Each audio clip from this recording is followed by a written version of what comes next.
The ballroom of Riverside Mano looked like it had been assembled for a dream rather than a wedding. Lights peeled from crystal chandeliers in soft gold cascades, reflecting through a glass prism and the scattering across marble flowers polished to a mirror finish. The vaulted ceilings seemed impossibly high, disappearing into shadow and elegance, while hundreds of white racial, not ranged of lot from towering arrangements that lined the walls. The carried layers of sand, fresh florals, pensive perfume, agate wine, and something subtly sweet from the dessert tables waiting in the wings. 200 guests filled the room, every one of them dressed as if they had been summoned to prove something. Left rosy and fell in choreographed waves. Waiters moved with military precision. Trays balanced effortlessly, smiles rehearsed but convincing. It was, by any measurable standard, a flowers wedding. At table 7, near the edge of the dance floor, sat Ethan Cole. He wore a navy suit tailored well enough to pass inspection but understated beside the sea of two heads and the Zigner gowns round him. The jacket fitted his shoulders perfectly. Lauren he grudgingly admitted that much earlier, but she still commented that it lacked presence. Ethan had smiled 10, the way he always did, as if presence were something that could be stitched into fabric. Beside him sat his wife, Lauren Cole, resplendent in emerald silk that caught the light with a slight movement. The dress had her frame flowerously, elegant without being lowered. Her hair had been styled professional, loose ways framing a way that knew how to command attention without trying. To anyone watching, they looked like an enviable couple. Attractive, successful enough, married 5 years, seated among family at the wedding of Lauren's younger sister. Only Ethan knew how rigid his shoulders felt. Only Lauren noticed that his campaign glass remained mostly untouched. Ethan had been quiet all evening. Not withdrawn, not rude, just subdued. He smiled to and spoken to, clapped during the speeches. Nadit полетела as distant relatives stopped by their table to exchange pleasantries. He had congratulated Isabel and Mark during the receiving line. Auf to our words, even joked lightly with the groom. But behind oches lived a fatigue so deep he felt structural. 15 days for 3 months straight hit a way of hauling a man out. Consulting calls that started before sunrise. Reports finished long after Lauren had gone into bed. Meal skipped, sleep fragmented, weekend sacrificed quietly without complaint. He had told himself it was temporary, unnecessary. Lauren then taught him as a burnt stroke upper not a song, the opening notes of a romantic standard drifting across the dance floor. You could at least pretend to be enjoying yourself, she murmured, her lips barely moving. Ethan turned to Uchi's head slightly, keeping Uchi's voice even. I am enjoying it. It's a beautiful wedding. Beautiful. Her lip was sharp, controlled, but today with something brutal. It's spectacular. It's everything a wedding should be. He heard the unspoken addendum before she said it. Unlike our stock, Ethan felt Uchi's jaw tighten, though he kept Uchi's expression neutral. He had learned, over the years, that visible reactions only affected those moments. Their wedding 5 years ago in her parents' garden had been simple. 50 guests, string lights, Hamed food prepared by a local that Lauren had claimed to love because it felt authentic to it. Nzbun, just a small quartet, no ice sculptures or campaign towers. At that time, she had said it was perfect. Lauren, he said quietly, not here. Not tonight, take. Her eyes flashed. Don't tell me what to do. The volume of her voice crept upward, just enough to draw curious glances from the neighboring table. Ethan felt he'd rise in his chest, not anger yet, but something close to it. I'm tired, he admitted. It's been a long few months. But I'm here. I'm supporting you, assisted. Supporting? She repeated. You've been sitting there like a statue all night. My father asked why you haven't come over to congratulate him again. My mother thinks you're being deliberately antisocial. He exhaled slowly. I congratulated her but already did. And Isabel asked me if everything was okay between us two. That made him look at her. What did you tell her? He asked. Lauren's jaw tightened. I told her everything was fine. I lied to my sister on her wedding day because I was too embarrassed to admit my husband can't even weekend who says for my family too. Ethan set his campaign glass down carefully. What do you want from me? I want you to care, she said, the words spilling out with southern vowels. I want you to care about making a good impression, about my family, about not being just there quito. The word landed with surgical precision. There he. Ethan felt something inside him go still. Before he could respond, Elaine Cole, Lauren's mother, appeared at the table, her perfume announcing her presence before her voice did. Lauren, sweetheart, is everything all right? People are starting to notice too. Lauren's demeanor shifted instantly. Her smile softened, sweetened. Everything was fine, Mom.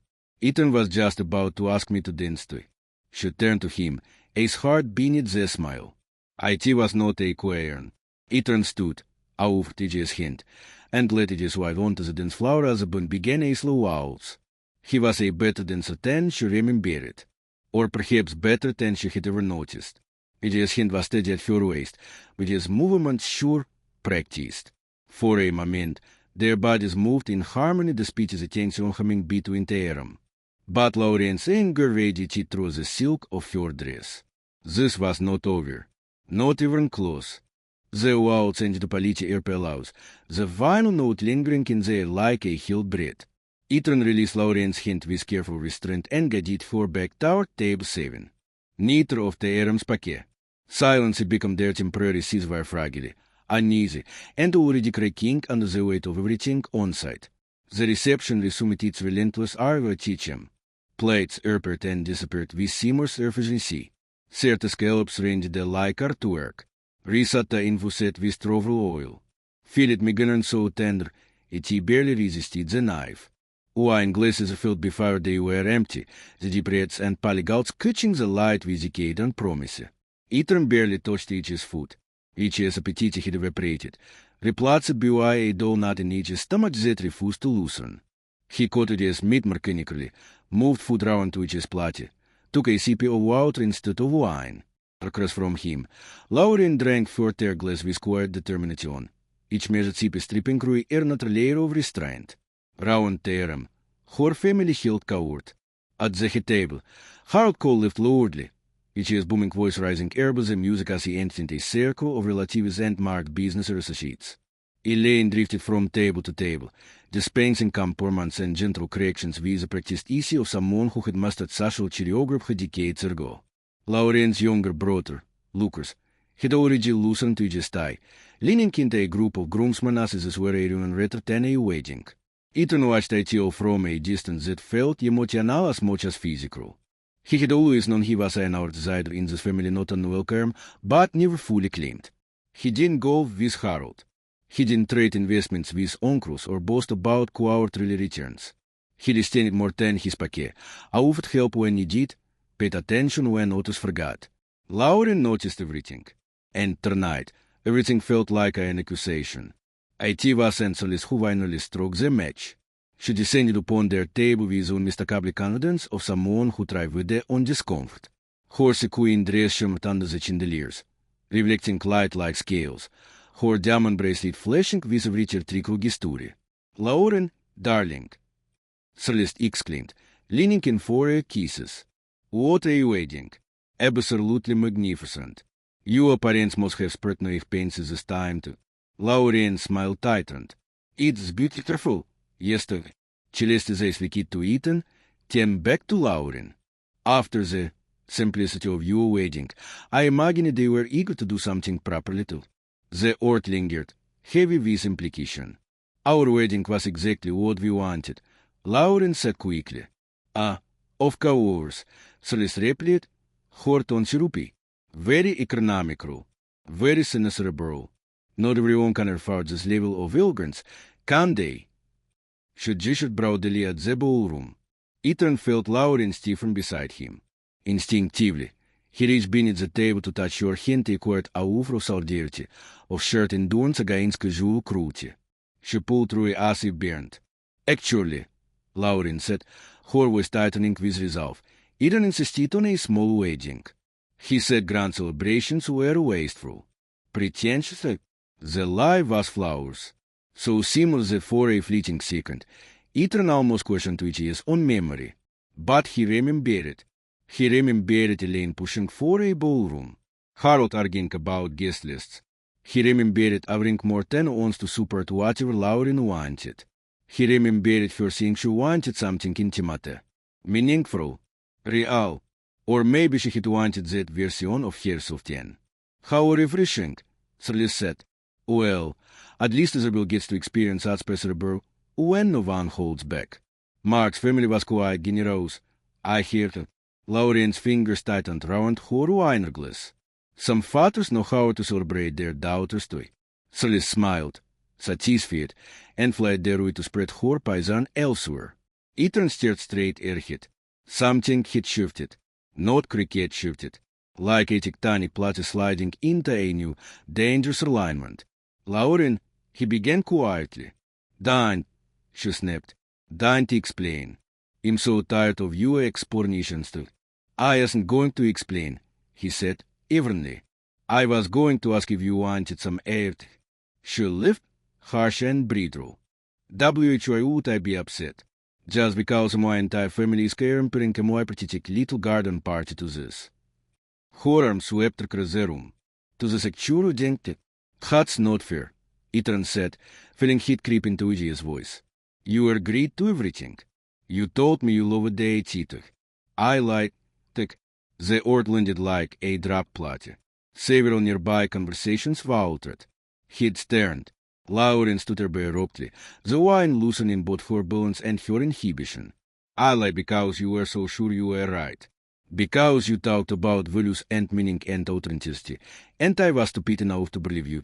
Ethan stood too, heart pounding. Lauren, please, sit down. You talk later to. Why? She demanded. So you can lecture me again about living within our means. About how wanting nice things makes me shallow. You're drunk, he said quietly. Don't you dismiss me, she hissed. Standing there in your afhiratsk, sweet like you know better to. Her voice rosy. You know what your problem is. You're a adequate job, adequate ambition, adequate life to. People were stubbornly staring now. Ethan saw Elaine moving toward Aram, alarm etched into her face. He saw Isabel frozen mid-lauk across the room, confusedly clutching joy. Lauren's hand moved before either of the Aram understood what was happening. The sound cricket through the ballroom. Yet Hans had snapped to the side. He'd bloomed across Udia's cheek. The room went utterly, impenetrably silent.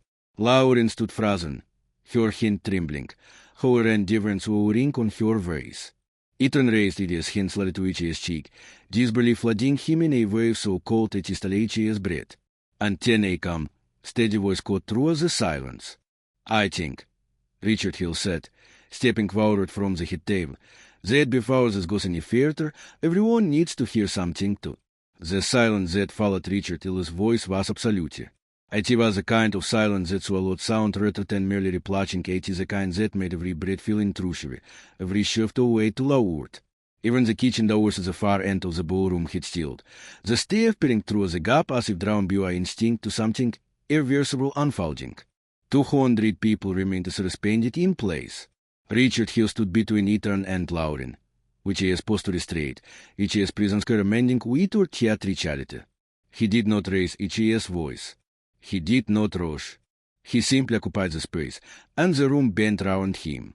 He was not a tall man, but decades of authority settled on his shoulders like a tailed coat.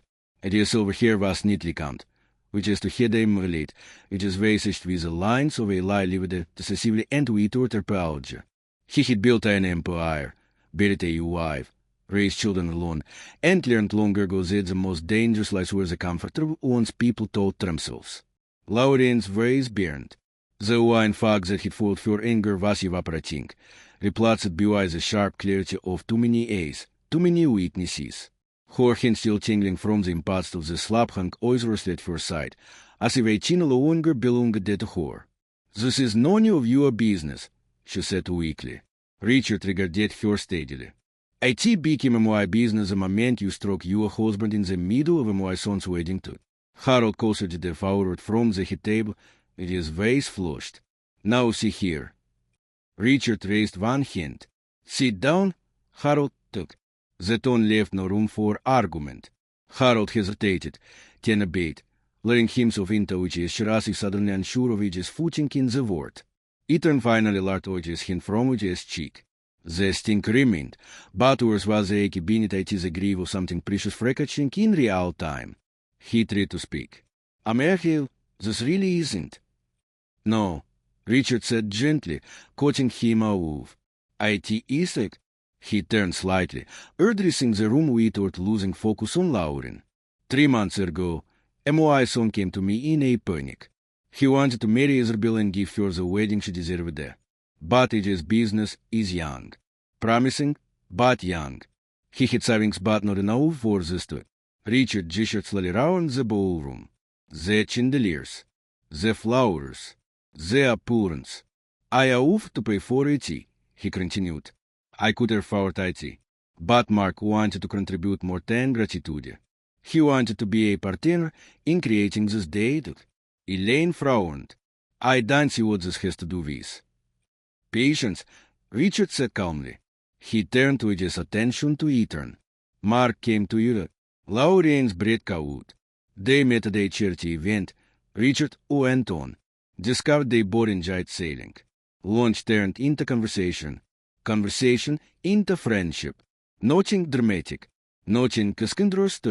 Lauren shook her head. He never told me to. No, Richard replied. Because Ethan is not known such as kindness to. He withdrew a folded paper from his jacket pocket. Mark asked for advice. Budgeting. Planning. How to stretch you what he had. And your husband you adequate husband of him $50,000 to. A collective gasp rippled through the room. Lauren's face drained of color. That's not passable trick. He took a tea from his retirement fund. Richard said, now unmistakably angry. The one had been building for 15 years. He paid the penalty. He took the hit. And he asked Mark for one thing in return. That Isabel never noted. Isabel's hand flew to her mouth. Tears streamed down her face. Mark looked as though the flower had vanished beneath him. That isn't all. Richard continued. The ice sculpture. Ethan paid for it. The campaign upgrade. Ethan. The honeymoon suite. He made a call, negotiated the rate, paid the difference. Harold collapsed back into his chair. Elaine clutched the back of one, knuckles white. To 16 days. Richard asked Lauren swiftly. The exhaustion. Is Ben rebuilding от Higavrui? Протестink you from weary. Протестink you assisted joy. Ethan stared at the flower. He had never wanted this revealed. Never wanted gratitude or absolution. Only silence. And tonight, Richard said, voice hardening, you mocked him. You diminished him. And you struck him too. He stepped closer to Lauren. So before you say another word, ask yourself this. What have you sacrificed for anyone in this room? The question felt like a verdict. Lauren's knees trembled. She could not answer. Not because she would, not but because she could not. Richard turned back to the crowd. Character is revealed not in spectacle, but in sacrifice. And this man, he gestured to Ethan, has more character than most people will learn in a lifetime took. Isabel broke free and rushed forward, sobbing. Is it true? She asked Ethan. All of it. He nodded. Yes, tak. She hugged him fiercely. Thank you, tak. You done to me, thanks. Ethan said quietly. Family day is this for each other. Lauren flinched. That old family could deeper than the slap ever could. The ballroom no longer felt grand. The chandelier still glowed. The recess still perfumed the air, but the illusion had shattered. What remained was exposed raw, unfiltered, and impossible to escape. Guests shifted uncomfortably in their seats, unsure whether to stay or flee, as if the room itself had become a courtroom, and no one had been told where to sit. Lauren stood at the center of it all, her emerald dress suddenly too bright, too visible. Her vision stared back at her from every polished surface mirrors, glassware, even the marble flower multiplying her shame until it felt unbearable. Her hand, the one that had struck Ethan, tingled with a phantom ache. She flicked her fingers slowly, as if testing whether they still belonged there to her. The woman capable of that violence felt distant, unrecognizable. And yet, undeniably, she was real. Richard Hill had finished speaking, but the echo of his words reverberated through the room like aftershocks from an earthquake. People avoided Lauren's gaze now. Some looked at her with pity, others with thinly veiled judgment, a few with something worse understanding. Ethan stood where he had been left, quiet, still, with his cheek faintly flushed. He had not defended himself. He had not condemned her. That restraint hurt more than any accusation could have. Mark stepped forward, with his face pale. "I wanted to tell everyone," he said to Ethan. "I swear I did. But you made me promise it. It isn't about recognition." Ethan replied swiftly. It was about Isabel having the day she dreamed of toy. Isabel, tear streaking her makeup, nodded helplessly. "I did," she whispered. "It's perfect." The word perfect rang hollow now. Harold called Rose slowly from his seat, which his usual confidence stripped away. He approached Ethan, as downcast. "You are an apology. I misjudged you. I thought you lacked ambition to..." Ethan shook his head gently. "You were protesting your daughter." Harold swallowed. "No, I was blind to..." Elaine joined Aram. "For compose cricket. The consulting work," she said quietly. "Has WJ you were never home to." "Yes," Ethan answered. Lauren felt something inside her chest split open. All those nights she had complained. All the time she had painted him as distant. Abyssal said in that interview. She had built a narrative and everyone he believed deity, including her. "I didn't know," she said, barely audible. "You never told me to." Ethan looked at her then, and the expression in each face was worse than anger. It was resignation. "I know you didn't know," he said. "But would it have mattered?" The question lingered, unanswered, devastating. Round Aram, guests quietly began to leave. Excuses murmured. Coats retrieved. The celebration dissolved into aftermath. The band packed up without a word. Lauren stood alone as the room emptied, stripped of pretense and sound. The woman she thought she was the one who deserved them more crumbled under the weight of the truth. Because she had not lacked love, she had failed to recognize it. The ballroom at Riverside Manor no longer resembled the place where vows had been celebrated just hours earlier. The music was gone. The laughter had drained away. Chairs sat all of pushed under tables like abandoned thoughts, and the chandelier still glowing now felt excessive, as though they were illuminating something that should have been allowed to remain hidden. Steve moved quietly along the edges of the room, clearing plates, stacking glassware, pretending not to notice the emotional wreckage they were navigating around. What had been a wedding had become a reckoning. Ethan Cole sat alone at table 7. The linen had been replaced, which is untouched dinner cleared. Only a outer glass remained, condensation pooling beneath it. He stared at his hints resting on the table, hints that he'd signed contracts, transferred funds, worked through exhaustion without complaint. Hints that he'd built a lie he believed was solid, honest, and naive. The faint pink mark on Edie's cheek had faded, but the memory of the slap lingered like a bruise beneath the skin. Across the room, near the tall windows overlooking the dark ribbon of the river, Lauren Cole stood barefoot. At some point, she had removed her heels. She didn't remember ever doing it. The emerald gown that had once made her feel powerful now felt like a cushion she had worn too long, one that no longer fit the role she'd been virus to confront.